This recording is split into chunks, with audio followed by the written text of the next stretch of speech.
this group has got some grit and some work about it that has got us through some important games over the last couple of weeks.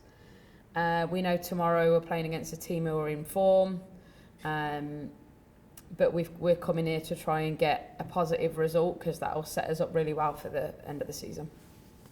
And you mentioned Gotham's in form. They haven't lost in 6 games. I think they have the second fewest goals against. What do you think has made them so hard for other teams to break down, and what's working well for them in this streak?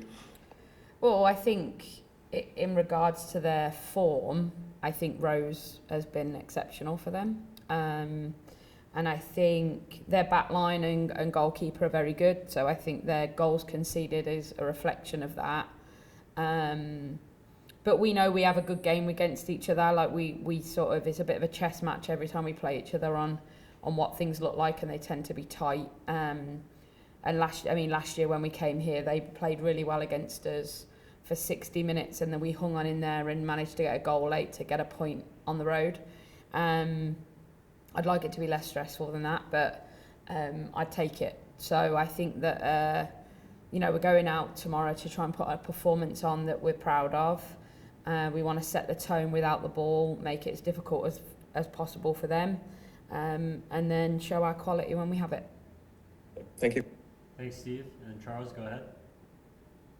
All right, I just wanted to ask, I know, you guys shut down Lynn for a little bit to, deal with this injury that she's been dealing with. Do you have any sort of update on how she's doing, or is it more so it's still kind of helping her manage what she was dealing with that injury? Yeah, there's no timeline right now. It's probably going to be longer rather than shorter. So. And then, you mentioned kind of stressful matches and things of that nature. I know, there was that stretch you just got past with, falling to Washington on the road, Kansas City, the tight win against Racing. How have you seen, well, obviously the tight win against North Carolina as well. How have you seen the team kind of handle these matches and go through? Because I know, one of the things we talk about all the time is mentality, right? Yeah, I think one of the things that's great about this group is that you come into training the next day or whatever our next training session is after a game, and you probably wouldn't know what the score was from the previous game. So I think that says a lot about where we're at. We don't go too high with our highs, and we're not too low with our lows.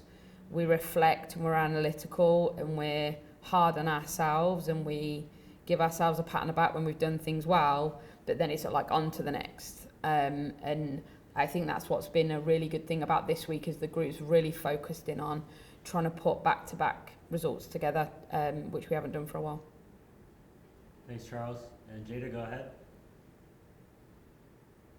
Thanks. My question was a little bit like that. So just to kind of carry that forward, what was training like this week, and how is everybody health-wise?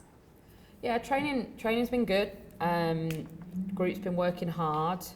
Health-wise, we're the same as last week, really. No real changes.